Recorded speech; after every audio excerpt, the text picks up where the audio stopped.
अय्याश प्रस्थ part 1। एक अय्याश नौजवान की कहानी। मैं शहर की मुख्तलिफ गलियों से गुजरता हुआ अपनी मतलूबा जगह पर जा पहुंचा। ये जगह इतनी दूर तो थी नहीं, मगर फिर भी मुझे शक था कि हो सकता है किसी की नजर मुझे पर हो या कोई मेरा पीछा तो नहीं कर रहा। बस यही वजह थी कि मैं मुख्तलिफ गलियों से गुजरता हुआ अपनी मतलूबा जगह पर पहुंचा था। मैं मतमियन था अगर मेरा पीछा किया भी गया हो तो पीछा करने वाला भटक चुका हो।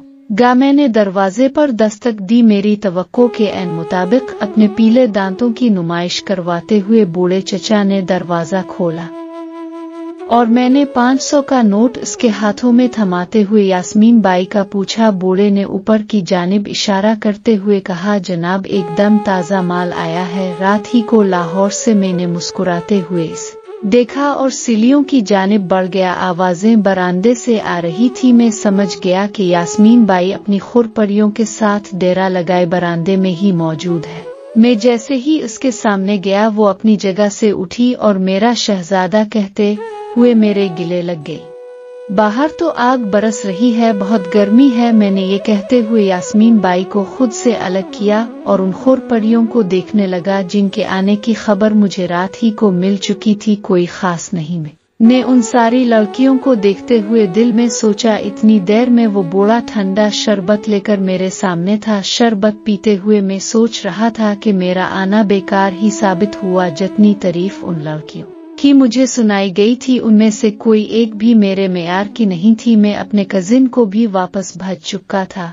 मैंने जैसे ही दिल में जाने का इरादा किया, सामने के एक कमरे से एक लड़की बरामद हुई। मुझे देखते ही वापस पलट गई। लड़की दूसरी लड़कियों की निस्बत काफी पुरकशिश थी। मुझे अपने चेहरे पर यास्मीन बाई की चौबत्ती हुई हवस भरी निगाहों की तपिश महसूस हुई तो मैंने तिरछी नजरों से यास्मीन बाई की जानिब देखा तो वो मुझे ही देख रही थी। जैसे ही हमारी नजर मिली इसने लड़की के कमरे की जानिब सर से इशारा करते हुए मुझे आंख मारी तो मैंने भी मुस्करा कर इस बात में सर हिला दिया। मेरा सर हिलना था कि वो अपनी जगह से उठी और इसी लड़की के कमरे में चली गई। चंद लम्हों के बाद मुझे अंदर जाने का इशारा मिल चुका था। मैंने जेब से कुछ रकम निकाल कर यास्मीन बाई की जानिब बढ़ दी। इसने एक गंदा सा इशारा किया और कहा लगाकर हंसने लगी। मैं इसे नजरअंदाज करते हुए कमरे के अंदर दाखिल हुआ। वो लड़की घबरा कर पलंग से उठ खड़ी हुई। मैंने दरवाजा को अंदर से कुंडी लगाई और जैसे ही लड़की की जानिब पलटा तो ये देख हैरान रह गया। इसकी आंखें आंसुओं से भरी पड़ी थी जो कि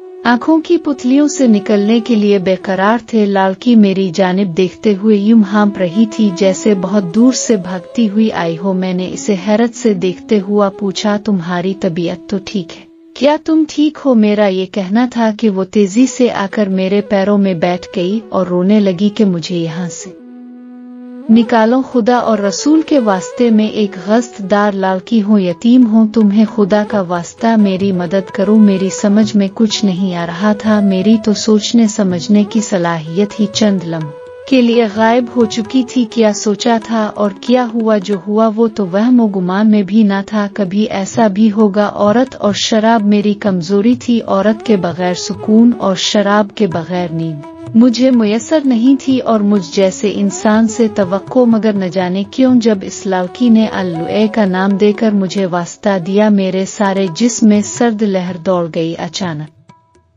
मुझे हल्का सा झटका लगा। वो मुसलसल मुझे वास्ते दे रही थी। मैंने इसे खड़ा किया और कहा, देखो मैं पैसे देता हूँ और बदले में कुछ वक्त लेता हूँ। रही बात तुम्हें यहाँ से बाहर निकलने की तो मैं ऐसा नहीं कर सकता क्योंकि मैं मजबूर हूँ। हाँ अलबत्ता मैं तुम्हें हाथ भी नहीं लगाऊंगा। वो लड़की मेरी बात सुनकर मजीद रोने लगी। मुझे सब कुछ अजीब सा लगने लगा। वह ऐसे पारसा लोग भी आजकल यास्मीन बाई के पास आने लगे। शायद लड़की का मौड नहीं इसलिए ये तमाशा कर रही है और मेरी भी ये आदत थी। मैं किसी की मजबूरी से फायदा नहीं उठता था। ये बात अलग है कि मैंने इस लड़की की कीमत अदा कर दी थी। फिर भी मैंने लड़की से कहा, तुम अगर यहाँ रहना नहीं चाहती तो अपनी नायिका से बात करो। ये बात कहकर मैं जाने के लिए जैसे ही दरवाजा की जानिब पलटा लड़की ने पीछे से मेरा बाजों पकड़ लिया और रोते हुए कहने लगी, तुम्हें तुम्हारी माँ के पैरों की जन्नत की किस्म, मेरी मदद करो। मेरा दिमाग घूम कर रह गया। मेरा दिल चाहा एक जोरदार थप्पड़ उसके चेहरे पर रसी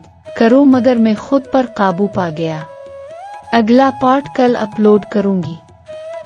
जिन्होंने ने अभी तक मेरा चैनल स्टोरीज 7 सेंटर सब्सक्राइब नहीं किया तो जल्दी से सब्सक्राइब कर ले, ताकि मैं जब भी सिलसिलावार कहानियों की अपडेट दूं तो सबसे पहले नई अपडेट का नोटिफिकेशन आपको मिले। मिलते हैं फिर अगली किस्त में। निम्रा अब्बासी को दे इजाजत। खुदा हाफिज।